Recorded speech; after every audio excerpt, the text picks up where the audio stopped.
Use your pain to grow, not to fall apart. 1.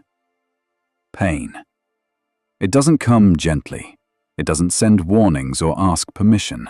It doesn't wait until you're ready, because you never are. It doesn't care how much you've already been through. It doesn't pause for your plans, your dreams, your schedule. It just arrives. Suddenly, loudly, or slowly, like a shadow creeping in at the edges of your life. Sometimes it roars like thunder, like the moment someone you love walks away, like a phone call in the middle of the night, like the day everything you hoped for falls apart in front of you. Other times it's quieter, a silence between words that used to mean something, an emptiness in a room that used to feel like home.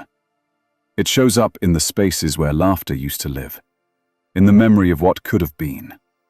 It lives in the questions you can't answer, the ones that echo late at night.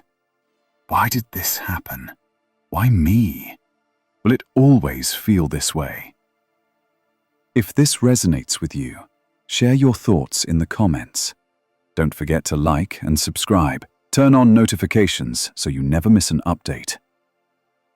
Pain is messy. It breaks the rhythm of your life. It takes things from you, people, stability, peace. It shakes your foundation, makes you doubt everything you thought you knew. It makes even breathing feel heavy, getting out of bed feel impossible. It isolates, it lingers. It convinces you that nothing will ever feel whole again. And in those moments, when the world seems too heavy, when your heart feels too fragile to keep beating, you start to believe that maybe you're falling apart, that maybe this is the end of something, that maybe you're not strong enough to survive it. But what if you are? Let me tell you a story, a quiet story, old but still true. There was once a potter in a small mountain village, known for his delicate and beautiful ceramic bowls. People traveled far to buy his work, because each piece was crafted with such precision, such care. The next morning, his neighbors came to offer their condolences. They assumed his art was ruined, but the potter didn't mourn the brokenness. Instead, he gathered every fragment, every sharp, jagged edge, and he began to piece them back together, not to hide the cracks, but to highlight them. He filled them with gold. He poured molten metal into the fractures, so each broken place became a line of beauty, of brilliance. What was once broken became more valuable than before, more honest, more whole in its imperfection. This ancient practice came to be known as kintsugi, the art of precious scars. And the potter said something that was passed down through generations. The bowl is not less because it broke.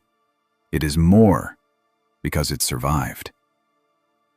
So, maybe you're standing in your own earthquake right now.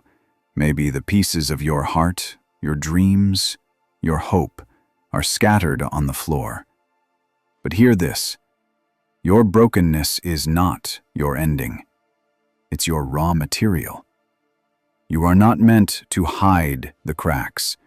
You are meant to fill them with truth, with love, with gold. You are becoming something new.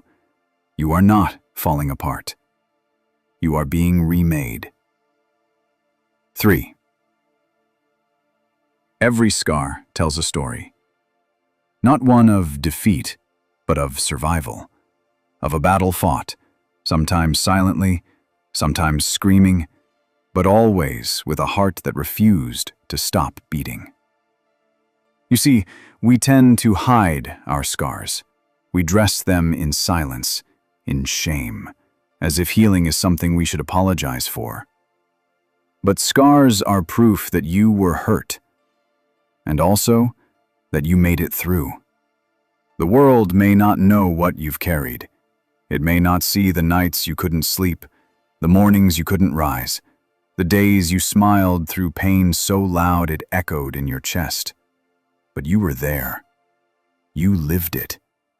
And you kept going. Every tear you cried held a message. Not weakness, not failure. Growth doesn't always feel like blooming. Sometimes it feels like breaking, like shedding skin that no longer fits, like walking through fire to find yourself on the other side, not untouched, but reborn.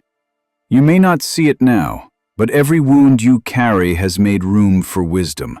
Every crack has let light in. Every sorrow has whitened your heart, so you can love more honestly, more gently, more fiercely. You are not the same as you were before the pain. And that is a beautiful thing. Because now you know how to hold space for others who are breaking. Now you know how to sit with someone in silence and simply say, "I see you. I've been there too." And that kind of growth, that kind of strength, it doesn't show up in headlines or trophies. It shows up in quiet moments, when you offer compassion to someone else because you remember what it felt like to need it yourself. So let your scars be seen. Let your tears be remembered. Let your story be told. Because in all of that pain, there was power. And in all of that brokenness, there was breathtaking, undeniable growth. 4. Use your pain. Not as a weight that drags you under, but as a tool, a chisel that shapes you, a mirror that shows you what you're made of, a map that leads you back to yourself. Pain is not the enemy. It's not punishment. It's your teacher. But only if you're brave enough to listen. Not everyone will. Some people bury it. Some deny it. Some numb it until they feel nothing at all. But not you. You've felt it. And because of that, you have something many people spend their lives searching for. Depth. You are not who you were before the pain. And that's not something to mourn. It's something to honor. Let it shape your strength, but not the kind that is brittle, sharp, or cruel. Not the kind that builds walls too high for anyone to reach you. Let it shape the strength that knows how to bend without breaking, how to rest without guilt, how to cry without shame, how to love even after loss. Let it teach you that survival isn't just about endurance, it's about transformation. You didn't just make it through, you became more aware, more present, more alive. Don't let pain steal your softness. Don't let it convince you that feeling deeply is a weakness.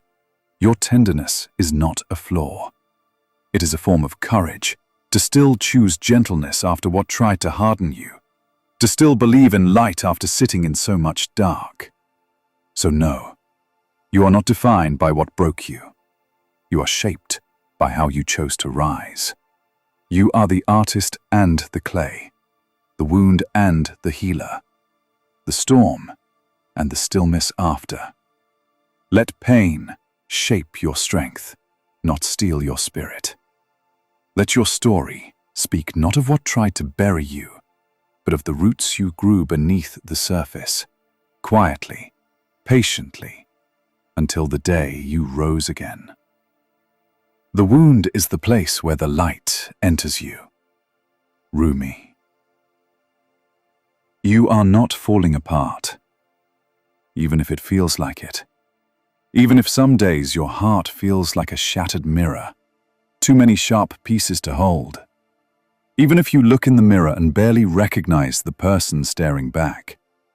Even if your soul feels tired, stretched thin by the weight of trying to hold everything together, you are not falling apart. You are falling into place. Yes, it's messy. Yes, it's painful. Yes, it often looks like chaos.